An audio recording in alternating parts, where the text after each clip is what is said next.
Good evening, everyone, and welcome. Welcome. That's twice. We're going to be led in the Pledge of Allegiance by Mr. Doré. To the flag of the United States of America and to the republic,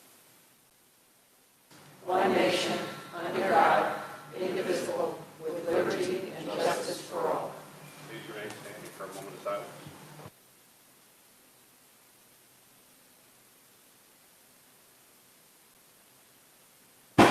Thank you. Roll call, Mr. Clerk. Ms. Burton, Mr. Doré, Ms. Green, Here. Mr. Howard, Mr. Lamar, Mr. Levinstein, Ms. Mineo, Here. Mr. Stridiron, here, Mr. Walker. Be it resolved that the Board of Education hereby recesses into executive session for the following purpose. Matter made confidential under FERPA, employment history of particular individuals, employment history of particular corporations, matters leading to the employment of particular individuals, the review of program and placement of students with disabilities, collective bargaining under the Taylor Law, CSCA, NASA, NTA, and to obtain advice from legal counsel. I'd like to entertain a motion, please. Roll call, Mr. Clerk. Mr. Doré, Ms. Green, Mr. Howard, Mr. Lamar, Mr. Levinstein, Ms. Mineo, Yes. Mr. Stridiron. Yes. We'll see you in about an hour.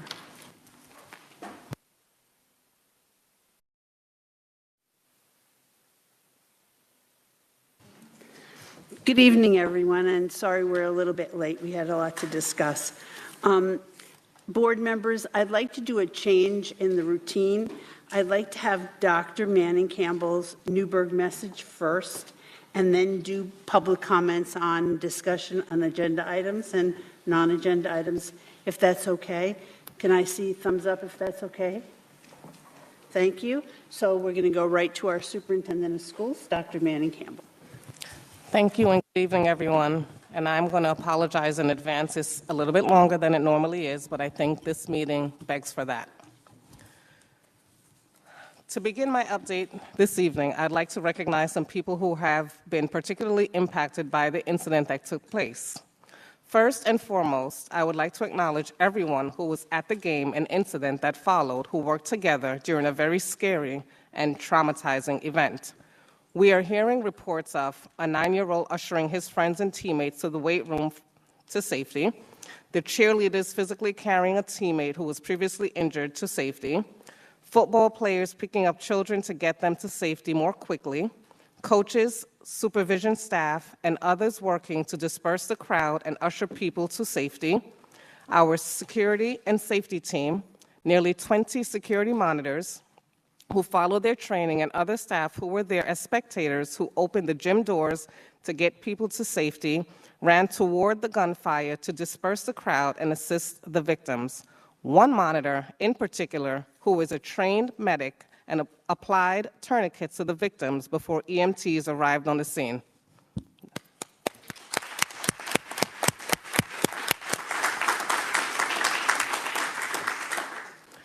Our administrators, who worked well into the morning hours and throughout the weekend to assist with the investigations, keep our community well informed, and make preparations for future successful events, and one of our board members.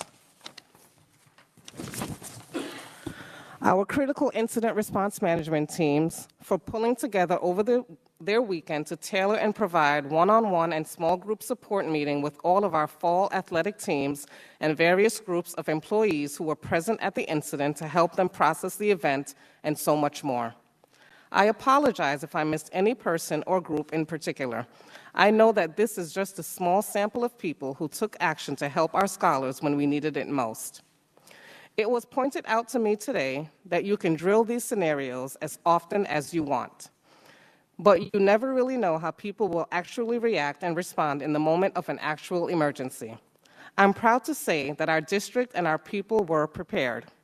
It may have looked like chaos to the naked eye, but it should be acknowledged and applauded that we had 2,000 people in attendance, and we did not receive a single report of an ancillary injury or a lost or missing child during the incident.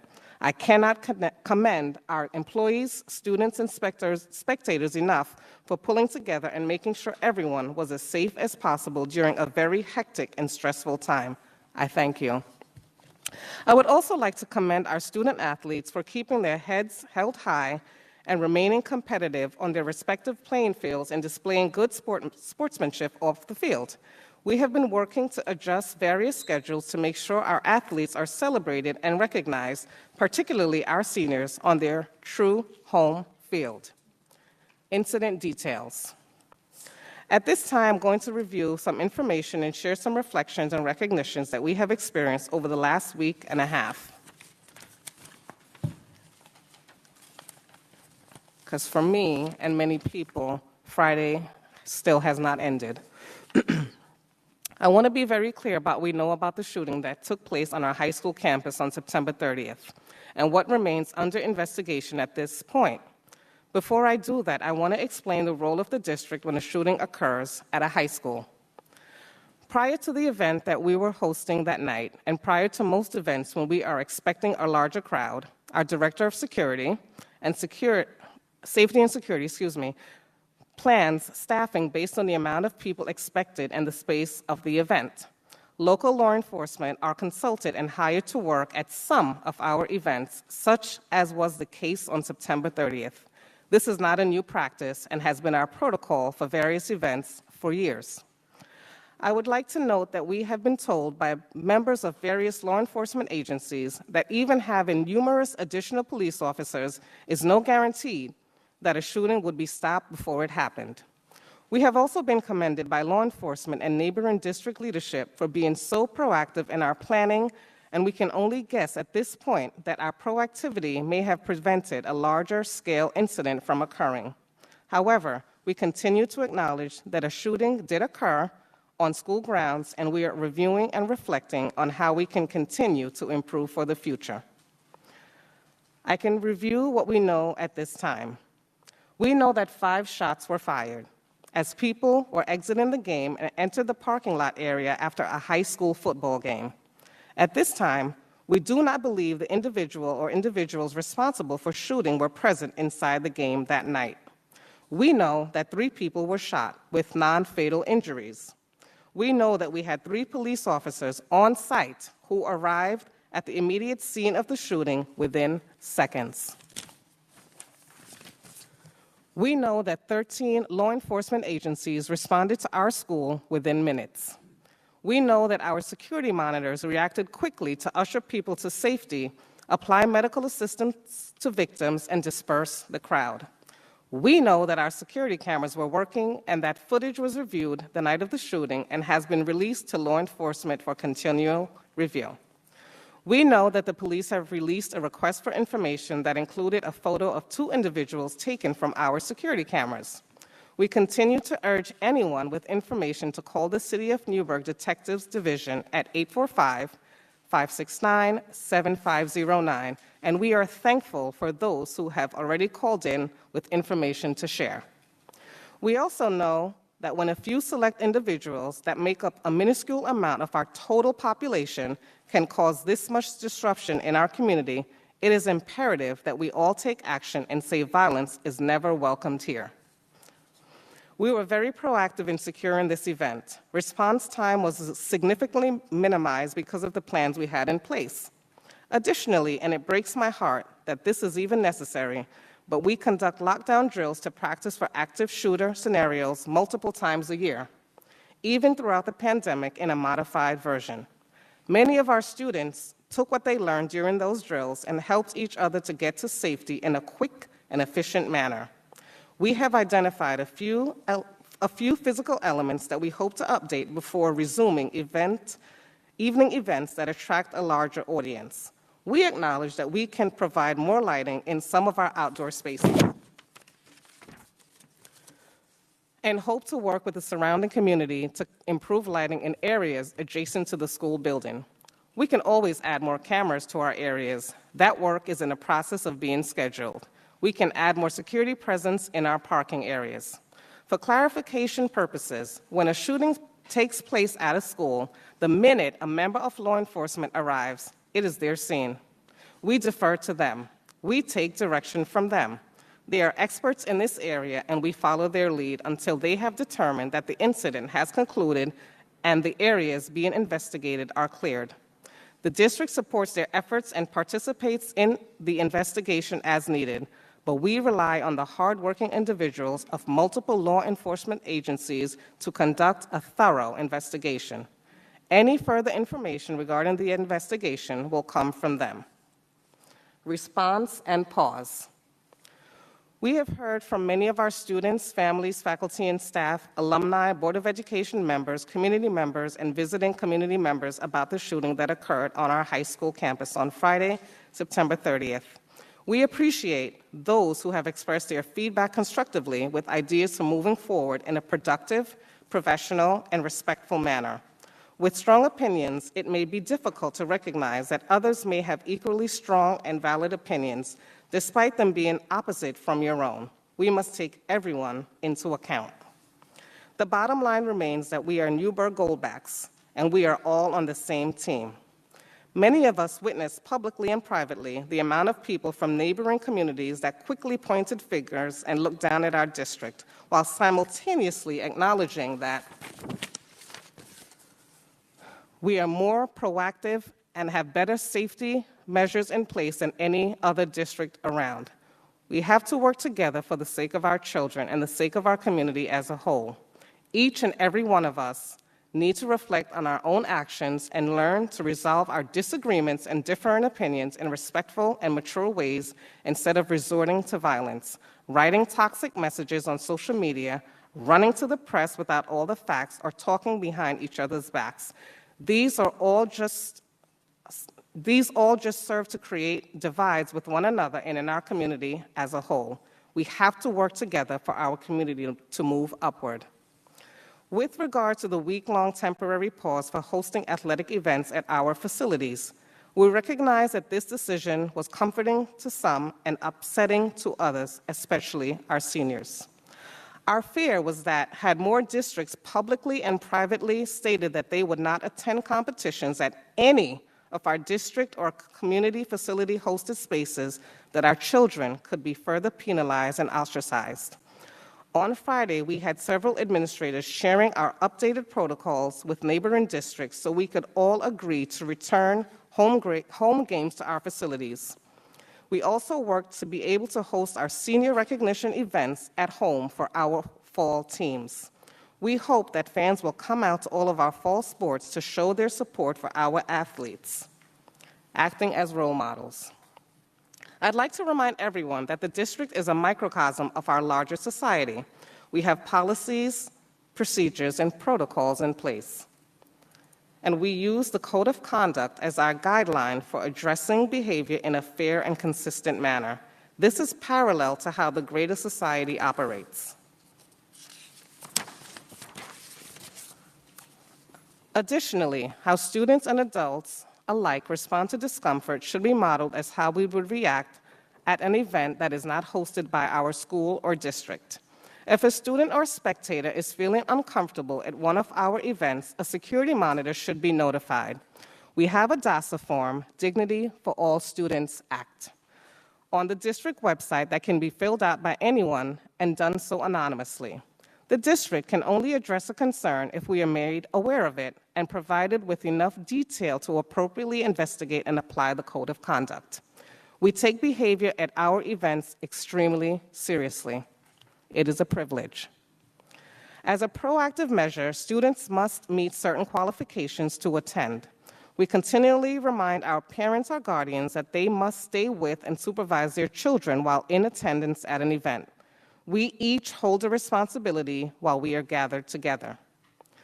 To conclude, I would like to recognize and thank some neighboring districts for going out of their way to support our athletes and welcome them to our facilities to play as the home team. We would like to thank the Menacing Warriors and Beacon Bulldogs for their support. I would like to conclude my update by showing a video that was shared by the Middletown Middies. We are thankful to everyone who collaborated to create this kind of message for our community. Before playing this video, I would also like to acknowledge 2 members of the Middletown School Board who have come to our meeting to personally show their support. Your support means more than words can properly express. We see you and we thank you. Can you please stand?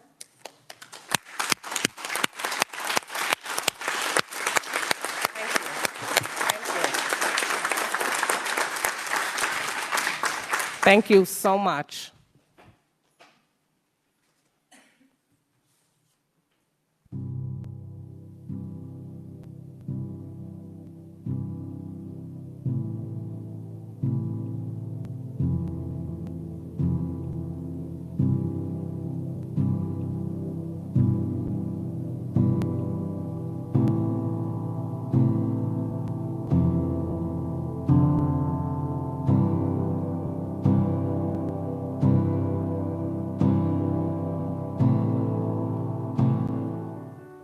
Hi, this is Dr. Williams, Executive Principal here at Middletown High School. We just want to say that we love and support you, Newburgh. We're still going to win, but we love and support you. Go, Goldbacks. We stand with NFA. Go, Goldbacks. We are the Middletown Girls Varsity Soccer Team, and we stand with you, Goldbacks. We support you. We support Newburgh. Hi, we are the Varsity Girls Tennis Team, and we support Newburgh. Go, Goldbacks. We're the Middletown Boys Varsity Soccer Team, and we stand with Newburgh. Go, Newburgh. Somos el equipo de Middletown Varsity Soccer y apoyamos a Newburgh. Vamos, Newburgh. We're Middletown Volleyball, and we stand with NFA. Newburgh strong. Middletown Football supports Newburgh. Hi, Newburgh. It's the track team. We've heard what happened to you guys, and we're really sorry. But we just want to let you know that we're here to support you and encourage you, and we love competing with you guys. We fully support you, Newburgh, and we honestly can't wait to compete with you again. Honestly, gun violence can happen anywhere, and we just want to make sure you are included at all times. Thank you. Bye.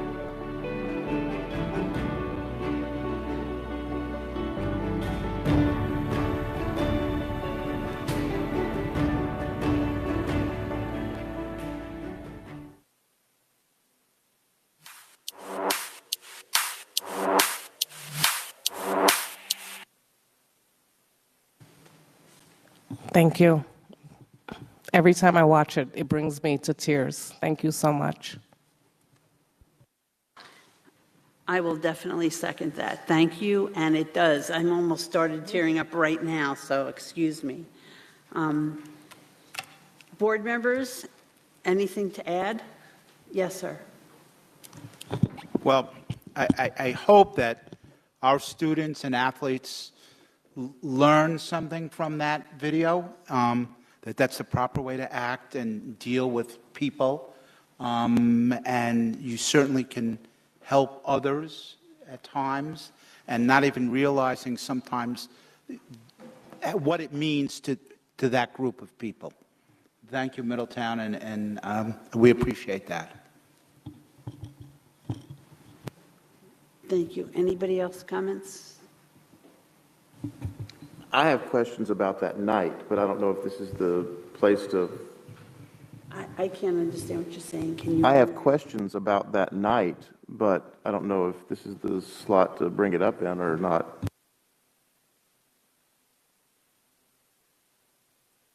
I don't know. How can we address that? Can you write them expressly to administration and they'll get back to you? I'm pretty certain these are questions that the public would like to.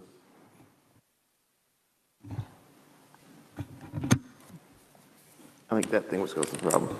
I'm pretty sure there are questions that the public would like to know the answers to as well.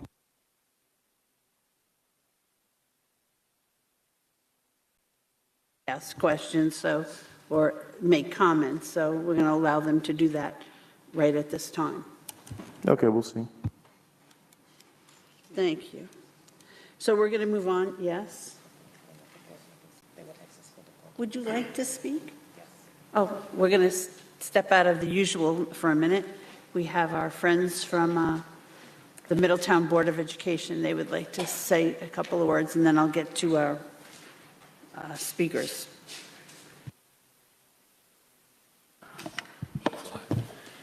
Well, good evening, everybody.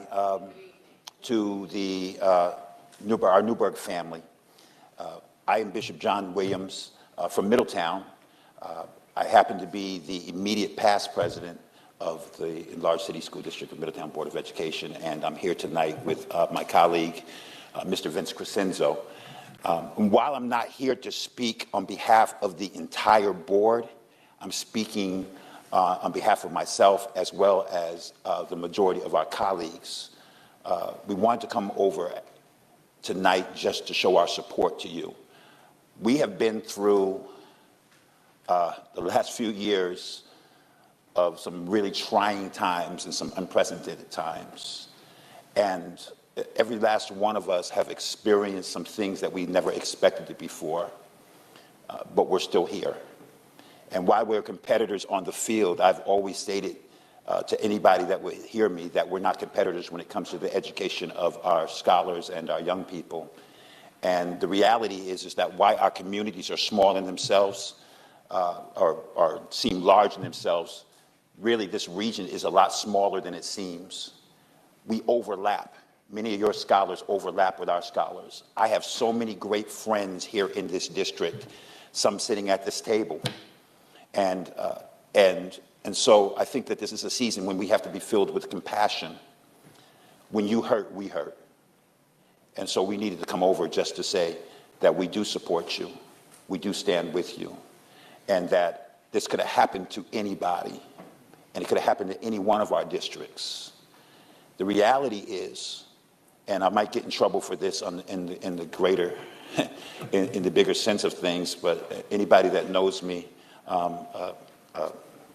Mr. McLemore, anybody that knows me knows that I say a lot of things anyhow. But the reality is that this is not the time for knee-jerk reactions and episodic decisions.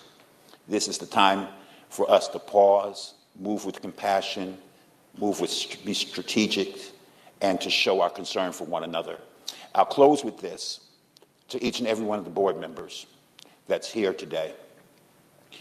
You have also been through the stress that our scholars, our families, and our community have gone through. And I will absolutely encourage you to take care of yourself. This time last year, I was down because I had a heart attack. I'm 58 years old. I was still playing basketball in 3 different leagues, but I had a heart attack because of the stress. I encourage each and every one of you, take care of yourself. Every last one of you that's here is valuable. Your families need you, your community needs you, your district needs you. And so I will leave this desk just to say, God bless each and every one of you. Know that Middletown is your partner and your friend. Thank you.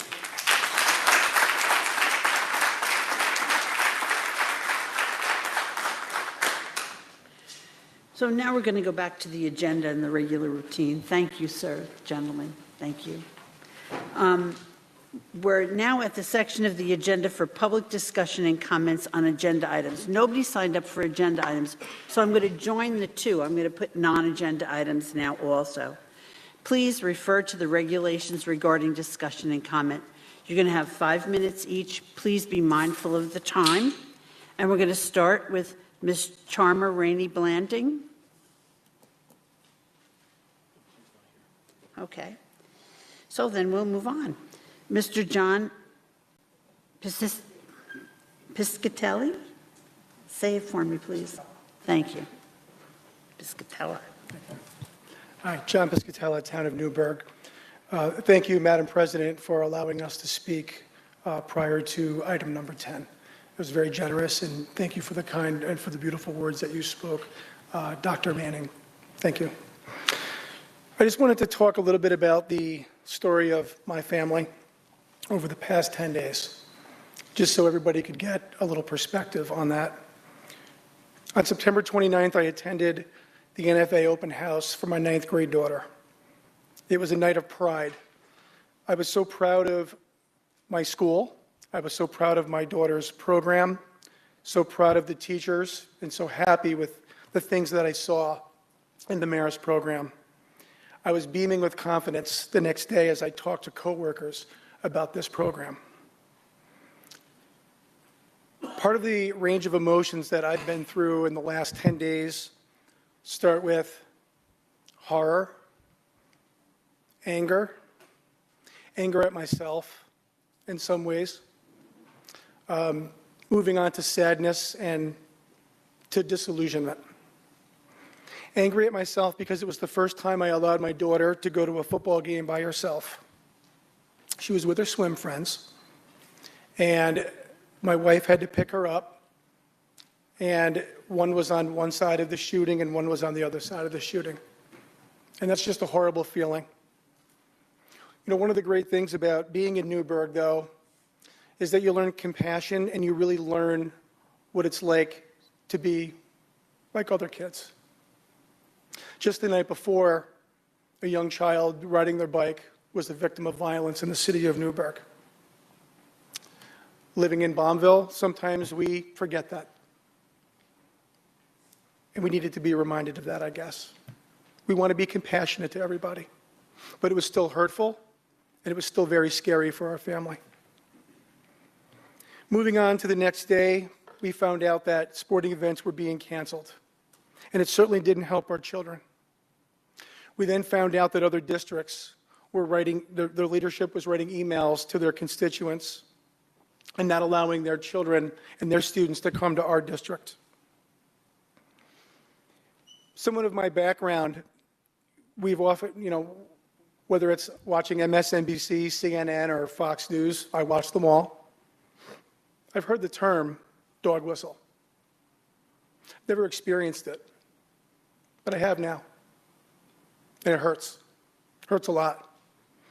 And I feel like the decision of our district gave some credibility to those who would not come to our district and compete against our kids, and that hurt. The letter of thank you neglected to mention the one school district that took my children in on Friday, October 7th for a swim meet. So I want to thank Mr. Jason Simo, Mr. Brian Piazza, Mr. Terry Dade, the athletic director, high school principal, and superintendents in the Cornwall School District, who gave my children a place to compete on Friday because Lourdes doesn't have a pool and we were not allowed to use our facility. I asked for two things from our school board: open discussion of the incident and subsequent decisions that took place on the 1st and the 6th of October. Open discussion of the role of law enforcement in our schools and at events. I think that each member of our community deserves a chance to hear where everybody stands on these issues so that we can make educated decisions in the spring when it comes to seeing who represents our school district and a school board. I thank you for your time.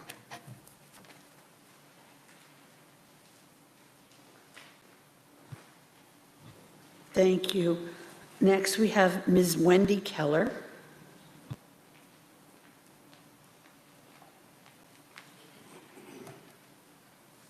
I can be heard, right? Okay. Sorry, I wasn't sure I had to push something. My name is Wendy Keller, mental health provider, parent, and resident of Newburgh. I'm going to be talking about what I perceive to be a problem tonight, but I don't want it to be lost on me that I heard your words. I see Middletown here. I so appreciate the heroic efforts of everyone who was part of the solution in this awful event. I've written this down so I can keep myself on task because it's high emotions everywhere, as you spoke to. There are experiences that make individuals, families, and communities more vulnerable to mental illness. Prolonged exposure to violence is one of them. A disaster, such as the pandemic, is another. A school shooting, a third. The enduring nature of loss, grief, and uncertainty brought upon us by these events have resulted in long-term mental health challenges in many of us. We live in a community where the experience of or exposure to violence has caused us to become desensitized to and accepting of the threat of harm on a daily basis. We become mobilized, usually in a short-term sense, when a catastrophic event, such as the shooting, occurs. In the aftermath, we provide short-term interventions and support. Informationally, mental health needs immediately following a catastrophic event are actually very basic because the brain really hasn't had an opportunity to process what has happened. We're in survival mode. We apply psychological first aid, such as the critical incident groups and debriefings you spoke of. We manage acute stress during this time. It is in the weeks and months and years following that the long-term effects of these experiences become evident.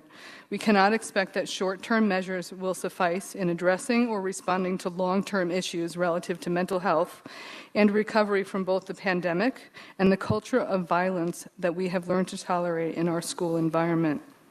Many of our students are struggling.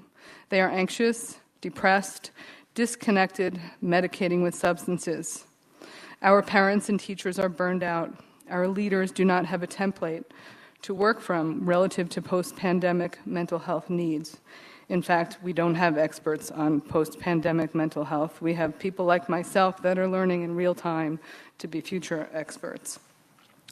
The idea of experts responding to either the topic of post-pandemic mental health or growing violence in our schools creates a false sense of security. I do not know if the district employs or has retained an expert on reversing the culture of violence in a school system, but I do know that we have a student body that does not feel safe or protected from violence.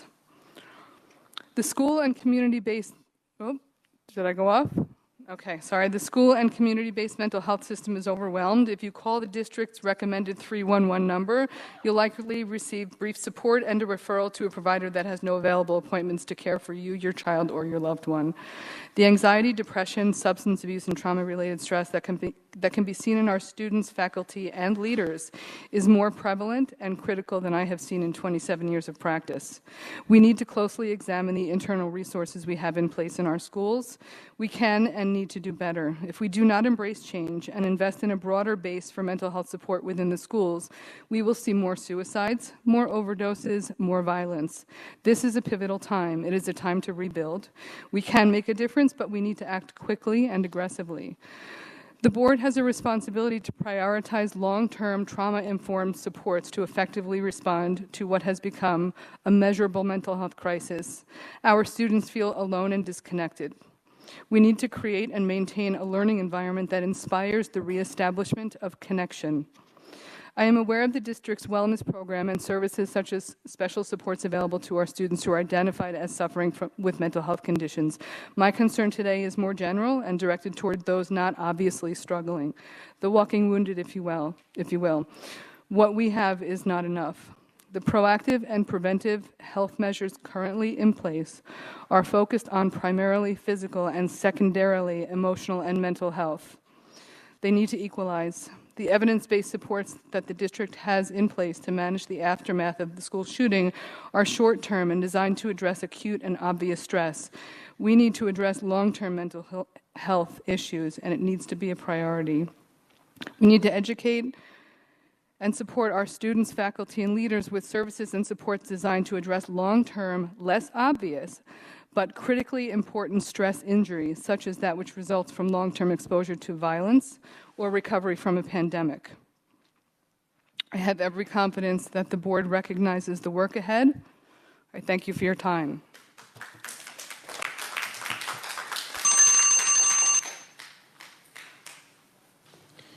Next, we have Mr. Ray Bergarelli.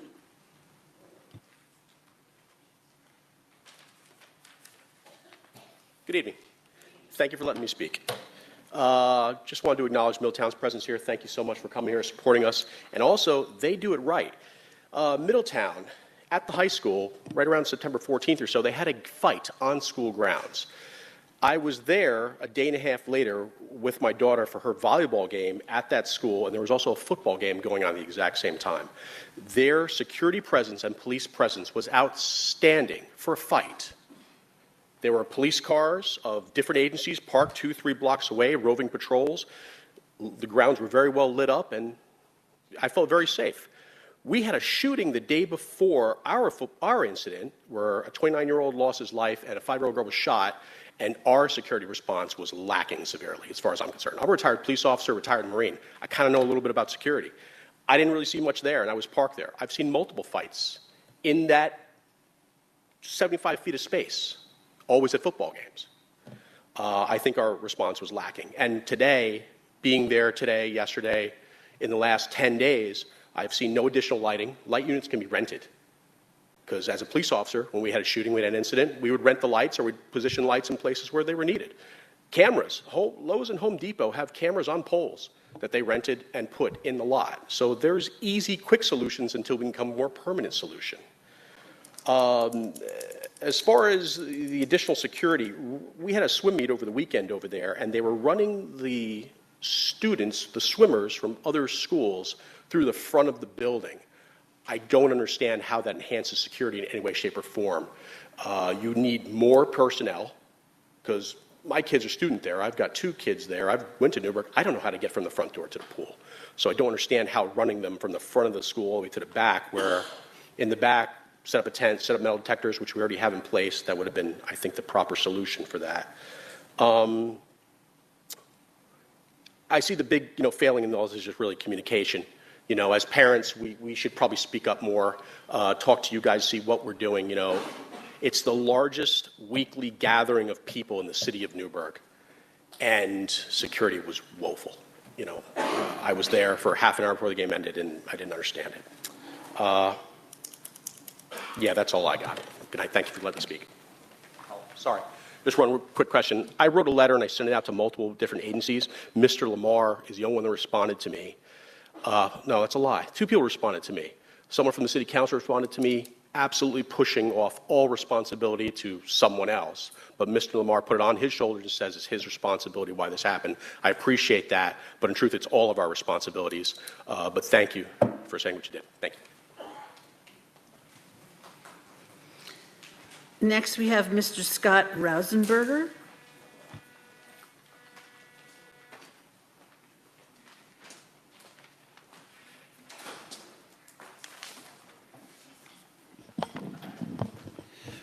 Good evening, and thank you for the opportunity to speak here tonight.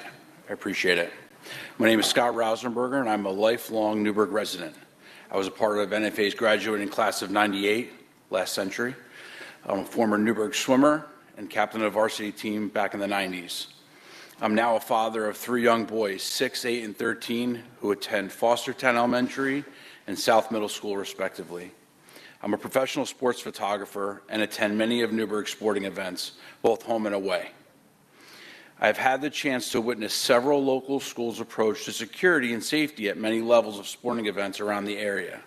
I've been to John Jay High School in East Fishkill, Goshen High School, Valley Central, Monroe Woodbury, Warwick, and most recently Pine Bush. I'm going to correct myself in what I wrote earlier. There are actually only 2 schools that I've been to that have had gate security, where metal detectors, bag searches, wands, and armed police were at the front there. Newburgh and Middletown. And Middletown was when we were there for the football game. I had the unfortunate privilege of being in attendance at the NFA versus Warwick football game a couple weeks ago. I say unfortunate for obvious reasons. I don't feel it is necessary to review the events, as I feel the local media and surrounding communities have done plenty of that for us. However, I did have the privilege of witnessing a pretty incredible emergency response by our administration, security staff, faculty, and local law enforcement in no particular order. From the time that the first shot was fired to the time that I was rushed to the main gymnasium with my 6-year-old son, it was less than 3 minutes. Frankly, it was probably faster, but I wasn't timing it. There was a plan in place that was executed and carried through with the utmost level of professionalism and calm until the scene was secure and order was restored. I'm proud of each and every one of you for that. That reaction is what gives me and my boys the security that we are safe at Newburgh and Large City School District events. And believe me, it's been a topic of conversation in my household since that evening. The fallout that ensued immediately after the events that night was what would be expected from a few local districts, immediately placing bans on travel to Newburgh facilities, sporting events, and the city as a whole. The district administration was given less than 12 hours to react to the events from that evening and coming up with a plan to regain the trust of our local school districts and continue with our home events as planned with the proper security measures in place. If there is ever a time that the Newburgh community at large needed to come together, it's now, and it starts at the top. It starts with the board that sits before me. Our community needs you to come together in a unified manner. It would be a terrible precedent to set in forcing our teams and clubs to travel because we are being dictated to by other districts who are stating that it is not safe to play here.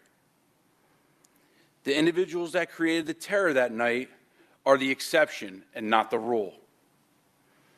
Contrary to what may get published, there is more good in Newburgh than bad, but that doesn't sell the news. Monroe Woodbury missed 0 home games after an event last season at their home football game. Arlington missed 0 home games after the events at their home football game last year. These districts were given the chance to regroup, strategize, and what went wrong and react with a more robust security plan. Why is Newburgh being held to a different standard? Why should our seniors be forced to miss out on the home field experience? It wouldn't be tolerated at the other districts, and it's time not to be tolerated here. We are a good community. We are Newburgh. I'll see you at the game on Saturday.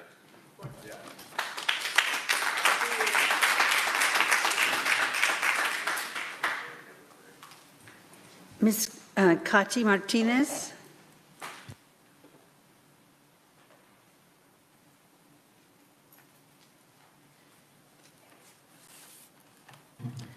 Hi, everybody. Good evening. I would like to speak to everybody as a parent in Newburgh for about 15, 16 years, and I'm trying to figure it out what happened on Friday evening. It was very, very difficult because my husband, who's a paramedic in the city of Newburgh, called me that he could not take it, that he couldn't take the fact that his children were going to be picked up by him because there was a shooting in Newburgh, and he was there. But it is the hardest phone call that I could get because I could have never imagined that he was going to go there and get picked up his children, but he couldn't because he was actually working that night. He couldn't pick up his children and bring them home. So that is frustrating. That is something that you can never think of, having to pick up your own children there.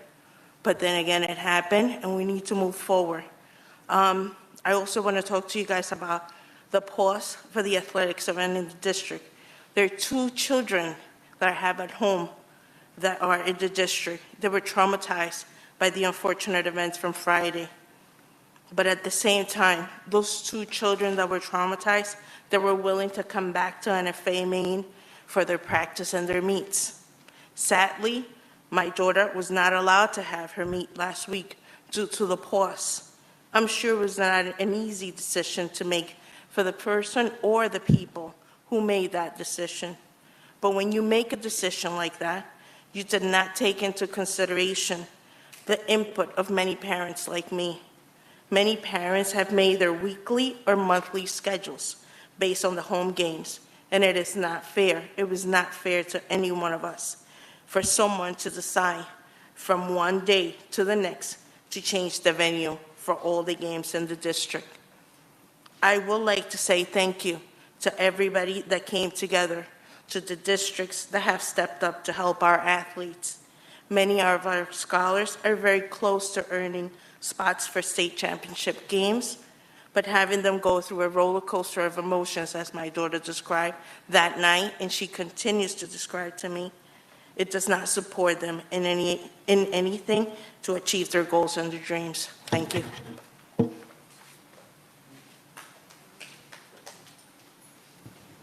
Mr. Philip Howard.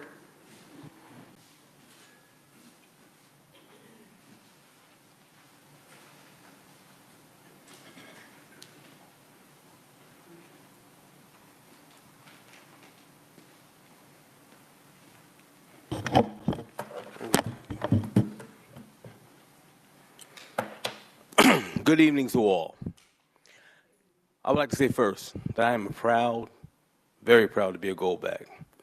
I say this as a lifelong resident of the district and one who can say that I have experienced all aspects from being a student, an alumni, a parent, taxpayer, and now an 11-year school board member.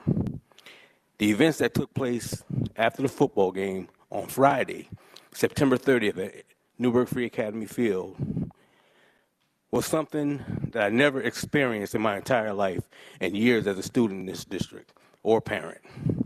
The fight and subsequent gunfire that resulted in the gunshot wounds to 3 individuals in the crowd in the back parking lot outside of the football field as the crowds were exiting to their cars and students were going out awaiting rides home was devastating.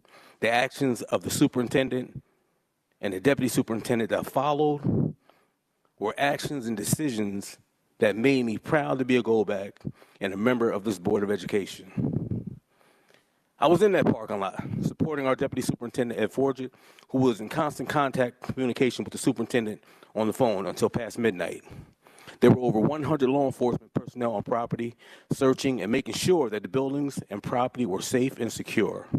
The superintendent called for an early meeting on Saturday morning with her cabinet, where they had to make decisions going forward that would determine the direction for the district to take. One of the first decisions made was to postpone Saturday events involving the scholars of our district, which was the right decision to make. Not knowing what the outcome of the ongoing police investigation into the shootings, the decision to protect our scholars was correct. The superintendent also decided to have SEL support teams at 3 different locations in our district to allow for opportunities for students and families to be able to speak and seek help for their emotional, psychological well-being in the aftermath of Friday night's events. Again, I think this was an excellent decision, having a place for the community to have available to them professionals to talk to. The next decisions involved a pause of all home games and moving of events to other locations. Again, because of the ongoing police investigation and the uncertainty of possible retaliation at these events, again, a sound decision taking into account the safety of our scholars and families. There were some home games that were going to be senior game nights events for our senior scholars. They have been rescheduled and will take place in the ongoing future. The decisions to halt all Friday night football games going forward and move them to Saturday morning or afternoon events was a very wise decision. These decisions to halt and move along with others were made to allow the district to be able to do an analysis and take a moment to digest what happened, how it happened, and what we can do going forward to ensure that the safety of our scholars and families was the number one concern. Also, for the safety of our visiting teams and supporters. This pause will hopefully allow the district to do an assessment of the different protocols and policies in place in our district in regards to our security guards and local law enforcement at events going forward. Also, the amount of teachers and administrators that will be needed to attend our future events. All of these decisions and changes were being discussed in the cabinet meetings and in conversations with local law enforcement all of last week. For people to think that nothing was being done, I dare to say it was quite the contrary. To see the support that was coming from other communities who were encouraging Newburgh to keep our heads up and that they were fully supportive of what we were going through was incredible. I salute Middletown, Menacing Valley, Beacon School District for their support of our schools and our scholars. It was very encouraging and awesome to know that others outside of our district were sending thoughts of love and caring about our Goldbacks. Sadly, others outside of our community and some within have taken this opportunity to bash the district and to question some of the decisions made. I say to them, shame on you. We are Goldbacks. We are resilient. We will come back from this. please stop looking at the glass as half empty and start having the attitude of seeing the glass as half filled when it comes to our district. Let me end by saying and giving kudos to all who, in my estimation, did an incredible job on Friday the 30th in the aftermath of the events in the parking lot. The athletes, the parents, the security guards, coaches, teachers, administrators, law enforcement, and anyone else who was there to help, aid, and assist during those tenuous moments. I give you kudos. Thank you very much.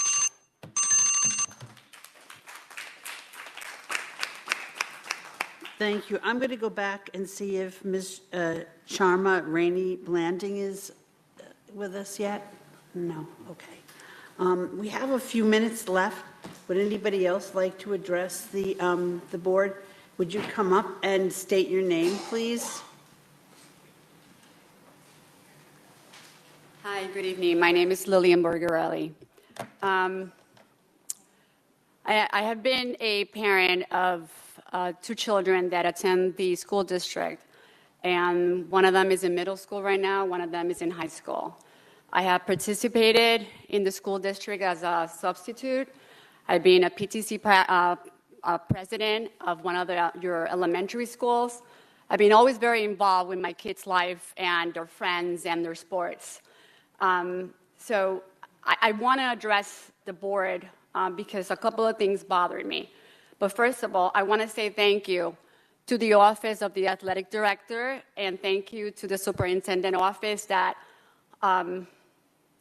last week I was very upset, and I called because I wanted to find out what was going on with the pause, and I was sometimes a little pleasant, but sometimes not so much, and they were very patient with me. They listened, they got me help, they directed me in the right direction, so thank you to both. I appreciate that.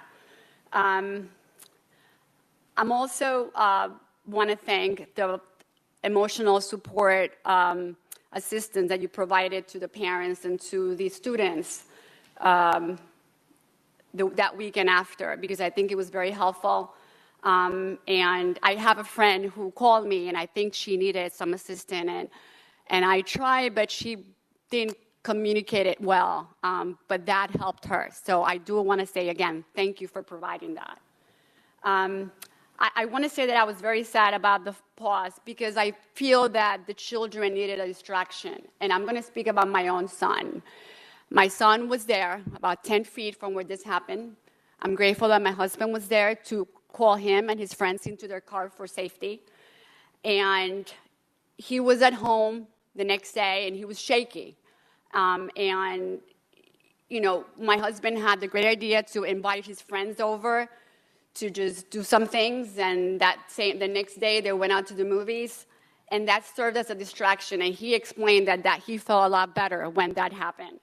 So I think the action to create that pause, although it meant well and it had good intentions, it was something that actually hurt some of our kids because they needed really the distraction from what had happened.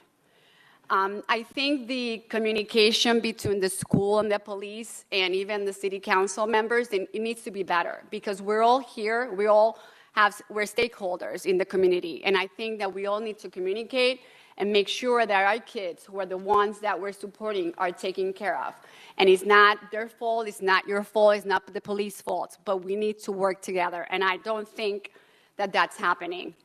I also want to say that, you know, in my experience, going in and out of NFA and because of my kids' activities and also because of other activities in the school, I noticed that there's the back of the school is where most of the kids and the parents enter, come in and out. Occasionally there's security guard there, occasionally there isn't. If there's no activity, there's no security guard there. If there's practices, there's no security guard there. I noticed windows in the first floor of the school that are open. Kids can come in and out, and there's nobody closing those windows. I guess maybe when the janitor or the cleaning person goes in, they close them. And the lighting is pretty bad. So I think that those things need to be taken into consideration, and we shouldn't wait until the next event, until the next tragedy. I think it's important that we acknowledge that however better we are now, there's still things that need to be improved, and we need to evaluate those things. And I understand that there was a police cruiser in the school grounds at that point, but there was none in the back. And I think, honestly, I believe that if there was one in the back, that would have deterred the event from happening. Maybe not stopped it, but at least deter it. And I think that's really important. So I hope you really review this. And again, think about our kids. They're the ones that we had to take care of. Thank you. Thank you. We're now going to move back to our superintendent of school, Dr. Mandan Campbell, and she's going to do our item 3.2.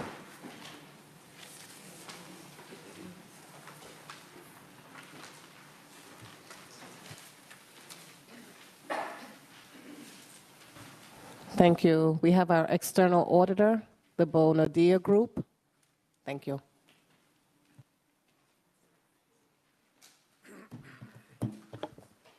Good evening.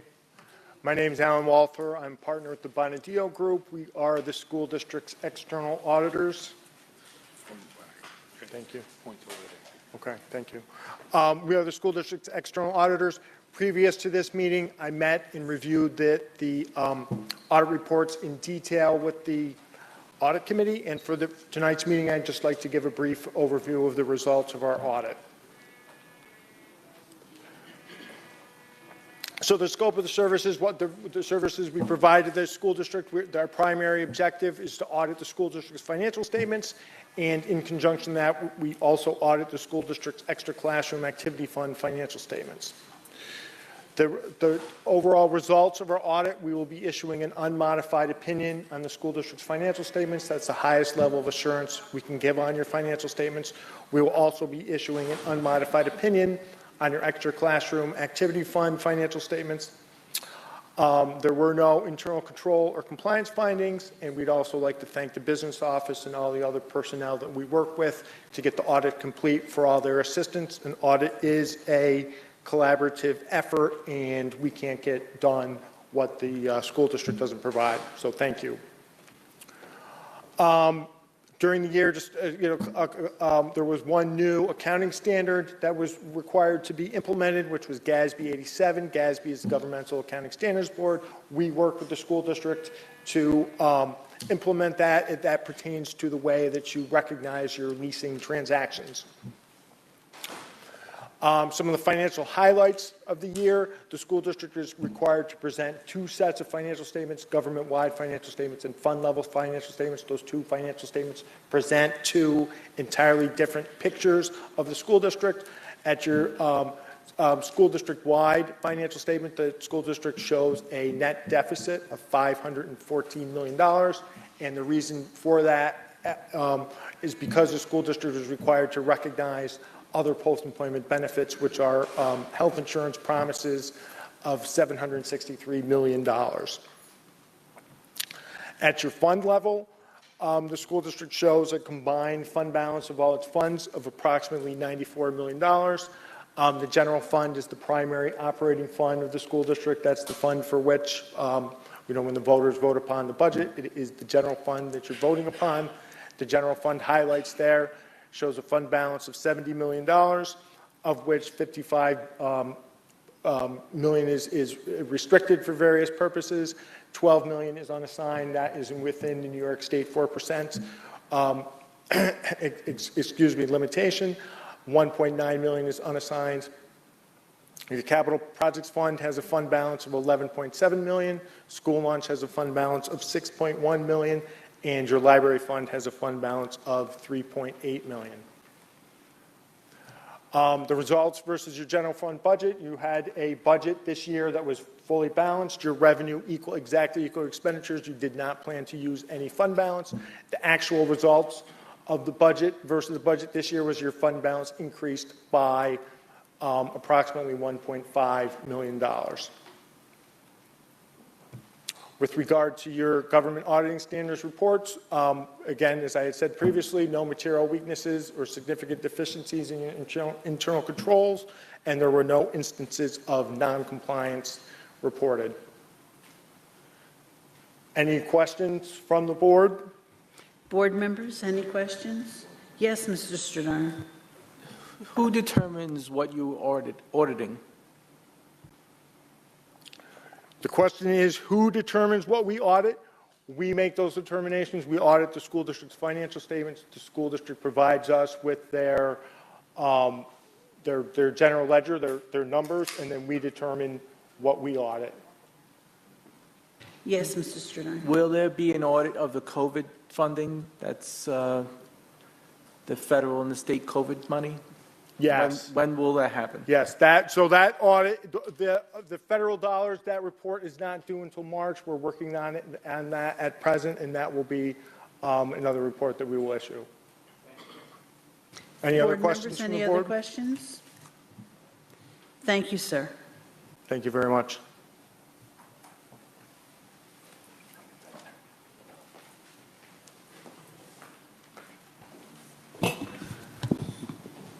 Okay, last item, 3.3. This is a resolution to approve a day, and Mr. Forget will give some background information. First, I'd like to entertain a motion, please. Questions or discussion? Mr. Forget, would you like to give some information? Sure. Thank you, Madam President. For the past 2 years, Halloween has fallen on a weekend. Halloween falls on a Monday this year.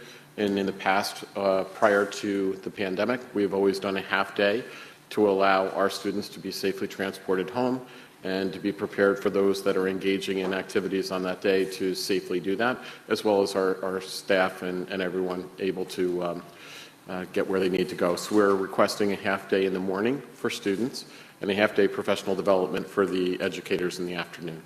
This is a change to the district calendar. Board members, questions or comments? No?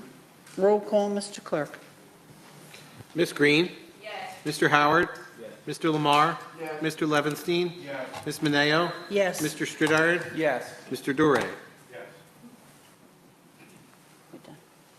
That concludes my section. Thank you. Thank you, Dr. Manning Campbell. We're going to move on to my section. And first, I'd like to have a discussion of the 2022-2023 board goals.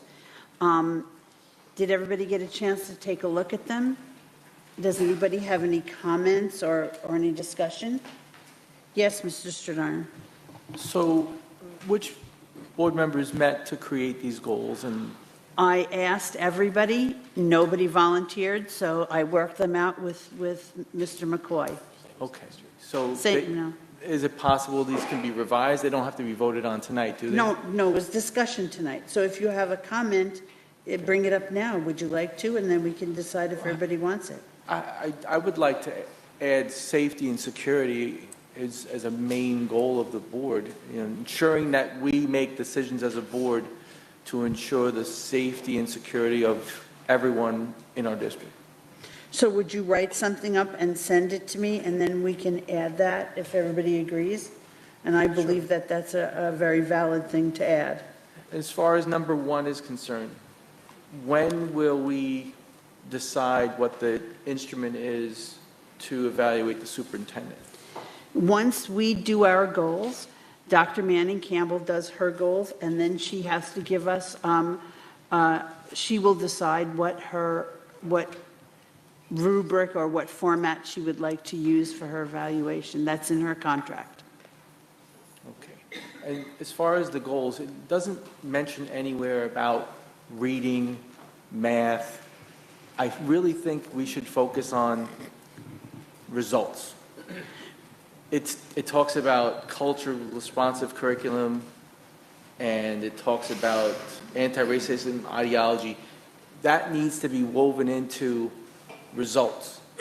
Okay, so if you would, put something together, and then we'll get it to the other board members so they can see it before the next board meeting, and then we can vote on it. Thank you. Thank you. Anybody else? Questions or comments? Yes, sir. Mr. Levinstein. Thank you, Madam President. And it's sad that you had to do this on yourself and couldn't find, and myself included, a volunteer for the other 8 board members. So it basically looks like it's the standard, what a school board needs to do. Our objectives are to hire and evaluate a superintendent, which is number one, to be responsible, have a fiduciary responsibility to the district and the students and the taxpayers, which is number two, and to create policy, which is number three. So it seems like it's what school boards are supposed to do. And I understand Mr. Stridiron's thing about, yes, increasing scores and all that. I mean, I think that's kind of built in with to promote excellence and things like that. But the only thing that I would suggest if anyone wanted to go forward is the last sentence with anti-racism ideology, and I'm all for that, but I would like to expand on that, and my wording became anti-hateful ideology, which includes hate of other things like the anti-Muslim, anti-Asian, anti-immigrant, anti-Semitic, anti-LGBTQ, bullying. So I would just make that statement a little more general if that's a possibility. Thank you. Could you do me a favor, and could you write those words down so that we could add them to our suggestions, and then when we get to our next meeting, everybody could look at it and we can talk about it and vote on it. Thank you. Thank you. Anybody else? Additions, subtractions, multiplications, divisions? No? Okay. So thank you. We're going to move on to item 4.2, and that's a resolution to authorize the board president to execute an agreement with Northern Putnam, Northern Westchester BOCES. I'd like to entertain a motion, please. Questions or discussion? Yes, sir. Is this a continuing contract with Dr. Yeager regarding attendance, or is this a different contract for something else? Mr. Forget, can you help us with that, please? It's a different iteration of the monitoring. It's not monitoring the same thing we did last year.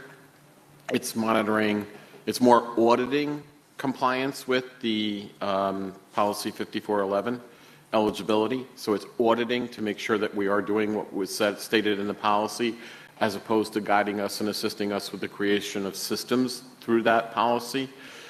This is a move towards beginning to take a look at initial data entry for attendance, which is policy 5100, which we did not do too much of last year and the year before. It was more 5411. So you're correct. This is moving more into monitoring the actual attendance taking, as well as some of the work that we learned from last year. How do you tie into monitoring improvements in attendance along with academic achievement at the high school level? They're called good to go meetings. So how do we do those on a quarterly basis and ratchet those up, and then begin to take it down to the middle level, because we know that we've got to come down to the middle level to begin to monitor the progress of students around attendance, as well as discipline, as well as academic achievement. So it's those three big pieces that we're going to be doing monitoring and auditing this year. Is there an actual requirement in the contract that Dr. Yeager physically come to the district and review the documents? This year, we did build in, because of the pandemic being over, travel time for Dr. Yeager to join the district to come through and do some work with us. Thank you, Mr. Stridiron. That's in there. Any other questions on that item? Roll call, Mr. Clerk. Mr. Howard? Yes. Mr. Lamar? Yes. Mr. Levenstein? Yes. Ms. Mineo? Yes. Mr. Stridiron? Yes. Mr. Doré? Yes. Ms. Green? Yes. That concludes my items. We're going to move on to our Assistant Superintendent for Curriculum and Instruction Secondary, Dr. Farrell. Thank you, Madam President. We have resolutions 5.1 through 5.4 this evening. The first is an agreement with Big Picture Learning, which supports the West Street program, and the others are field trip requests. Thank you. Would any member like to separate out any of these items? Yes, sir.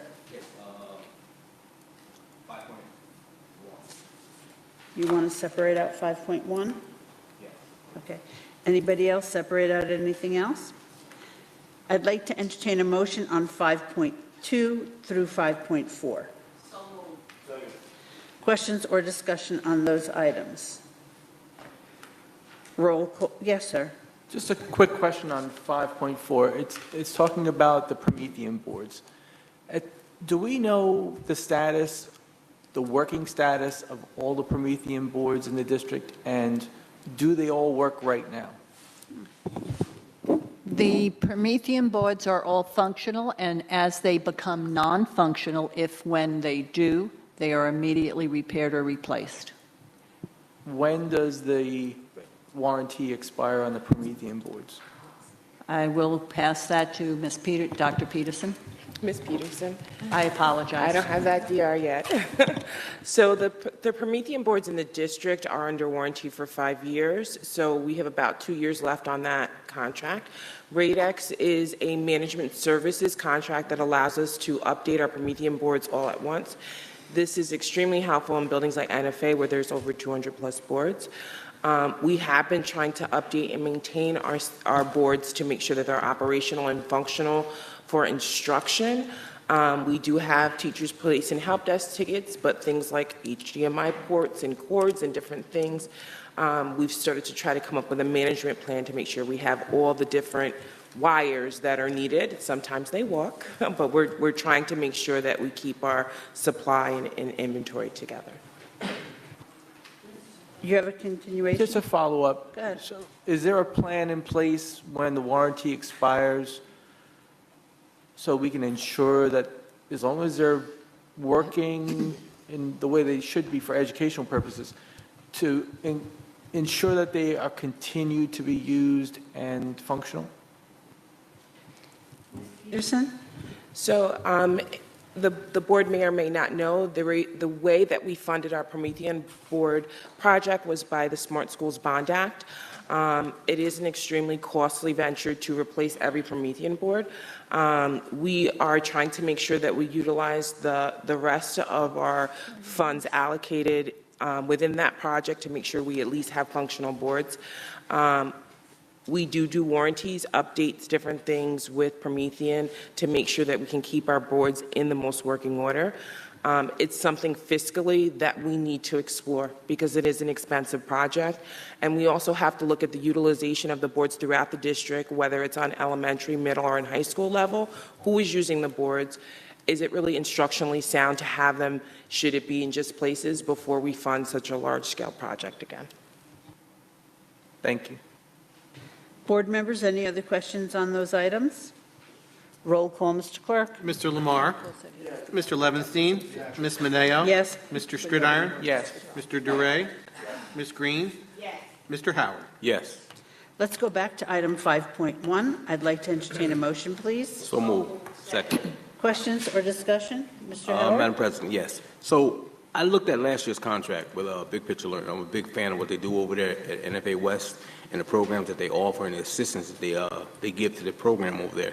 And I saw that there was a change of almost $7,000, $8,000. Did they give us a discount, or are we cutting out some of the services that they offer? Yes. Mr. Forget?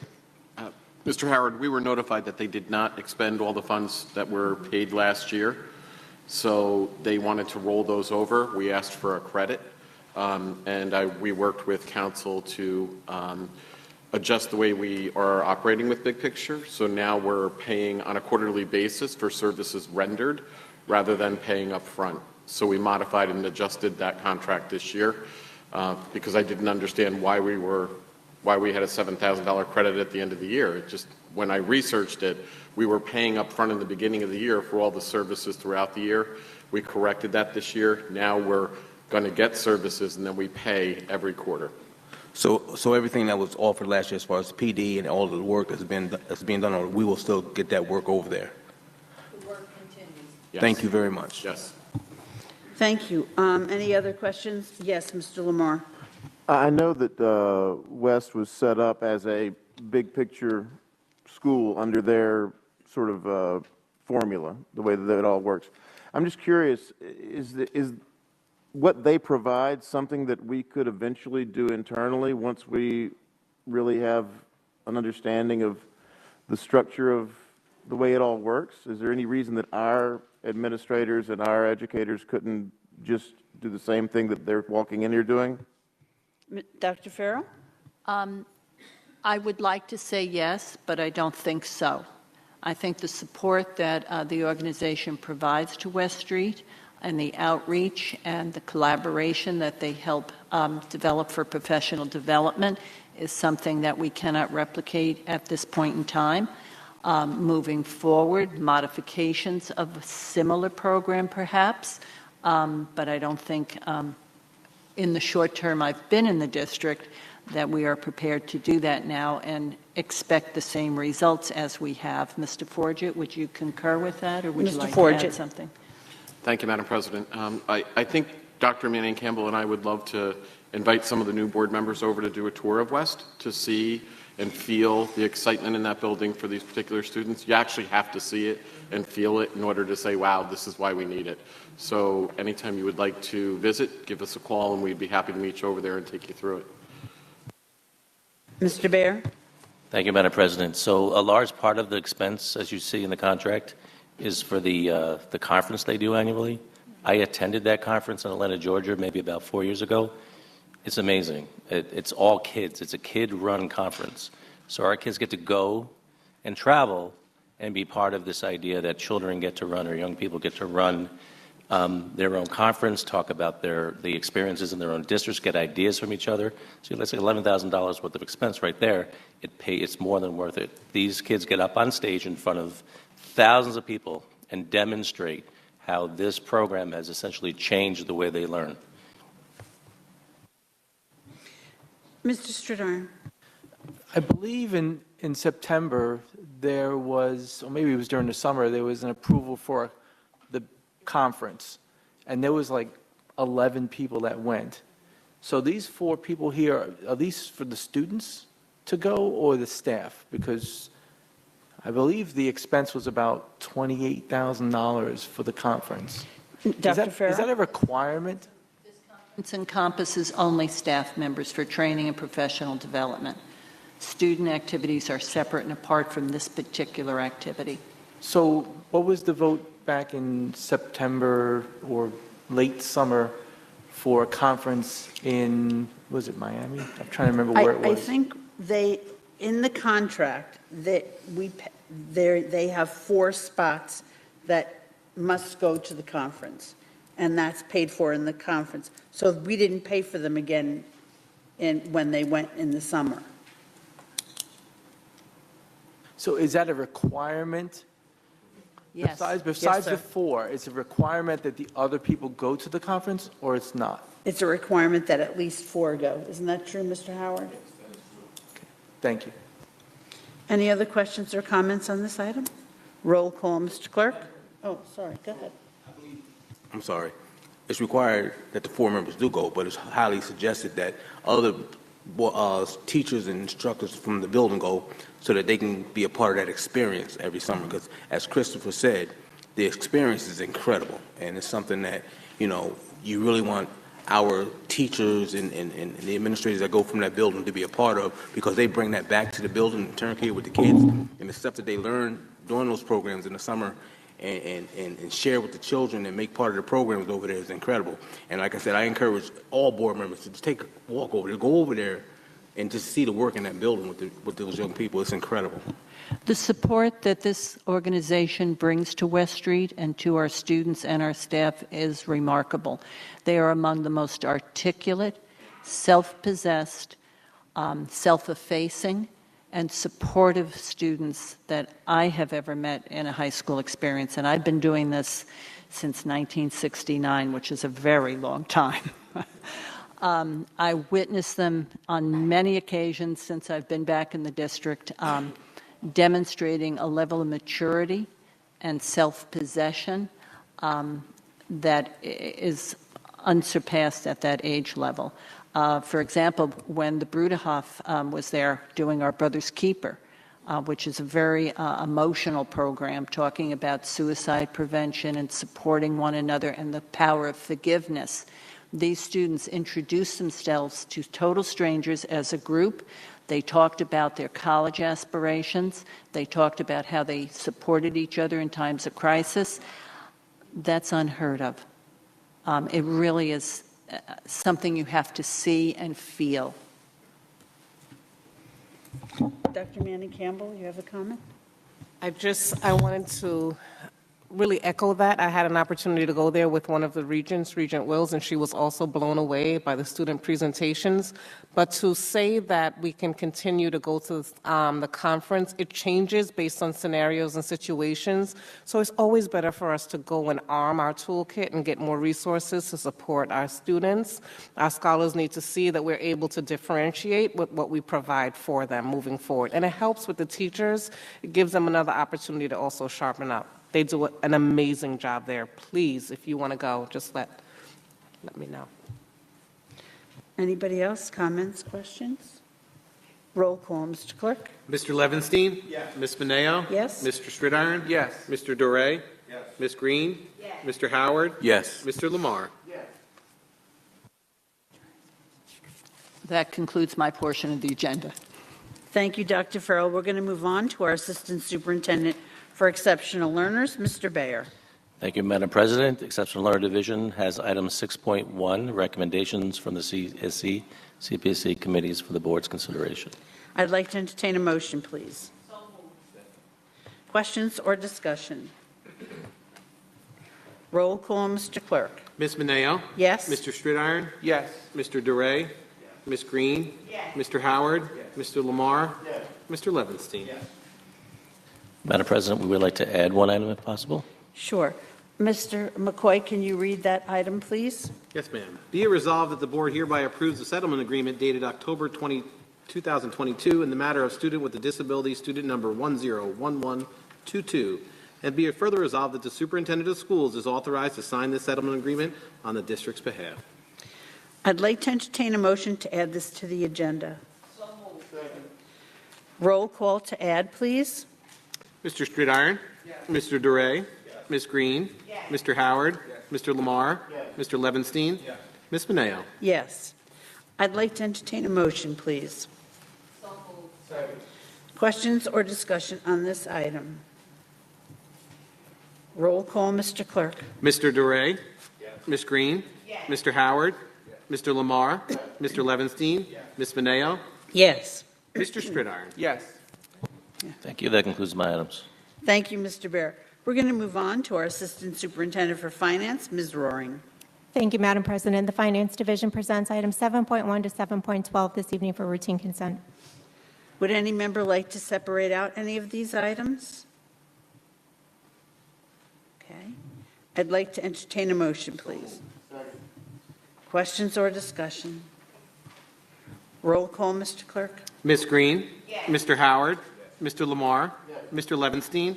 Ms. Mineo? Yes. Mr. Stridiron? Yes. Mr. Doré? That concludes my items. Thank you, Ms. Roaring. We're going to move on to our Assistant Superintendent for Human Resources, Mr. McLemore. Thank you, Madam President. On the Human Resources agenda, I have items 8.1 through 8.26 for your consideration on tonight. Would any member like to separate out any of these items? Okay. I'd like to entertain a motion, please. Questions or discussion? Yes, sir. So we've been discussing a lot of important things tonight. So I'm just going to get into the minutia of one of these items here, if you don't mind. So it's looking to create 10 part-time matron positions. So I'm just wondering if that's designed more for the security side or the oversight or the cleaning side. And the reason I ask, it's 10 part-time positions in 4 schools. So my point is, if it's for the security aspect, I don't know how efficient it'll be with the number of bathrooms in each building and the limited people. I think it's a great idea, and I think it should go forward, but that's just my object on this. Dr. Manning Campbell. Thank you. So we decided to start with 10 as a pilot, and we're electing for 4 of our buildings, and this is predominantly during our lunch times. And so these part-time matrons will help us to monitor restroom areas with 4 of our high-need schools. It's essentially thus far secondary, and we will have an opportunity to assess to see how it's working, just to support us during our lunch recess times. Thank you. You're welcome. Any other questions or comments on those? Yes, sir. President, so is this the matrons that they'll be sitting in the bathrooms and just handing out napkins and stuff like that, or what does that look like? Yes. No, because that's how some matrons, you go to someplace, they're sitting there. That's not that type of matron. Okay. And I don't really get out much, but I kind of understand what you're saying. But this is really folks who will be in the hallway, ensuring that students are going to the bathroom, to use the bathroom in a timely fashion, a manner, to make sure that we're in and out and we're doing what we need to do so that we don't have too much gathering. Thank you for that clarification. You're welcome. No Any baskets. other questions or comments? Thank you. So- Roll. no. Yes, Ms. So Green. you're talking about like doing change of class? Like, or they're going to be in the hallways at that time? I'm just trying to get an actual visual. So that's a great question.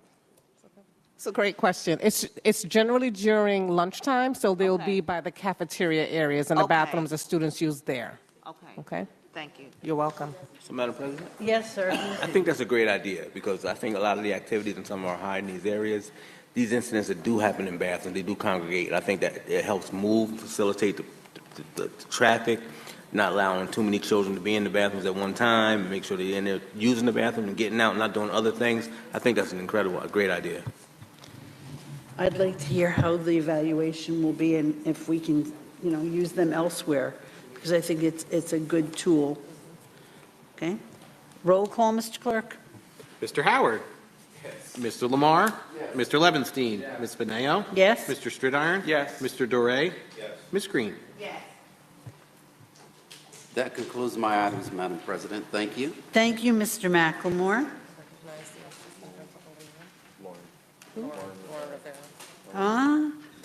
Ms. Rivera, I see you. Congratulations.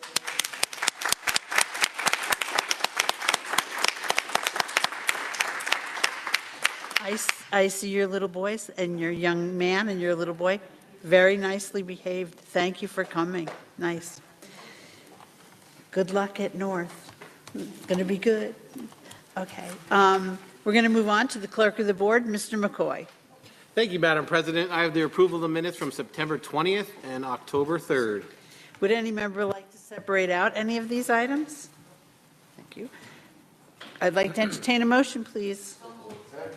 Questions or discussion? Roll call, Mr. Clerk. Mr. Lamar? Yes. Mr. Levenstein? Yes. Ms. Beneo? Yes. Mr. Stridiron? Yes. Mr. Doré? Yes. Ms. Green? Yes. Mr. Howard? Yes. That concludes my items, Madam President. Thank you, Mr. McCoy. I'd like to entertain a motion to adjourn this meeting, please. Roll call, Mr. Clerk. Mr. Levenstein? Yes. Ms. Beneo? Yes. Mr. Stridiron? Yes. Mr. Doré? Yes. Ms. Green? Yes. Mr. Howard? Yes. Mr. Lamar? Thank you. See you in 2 weeks.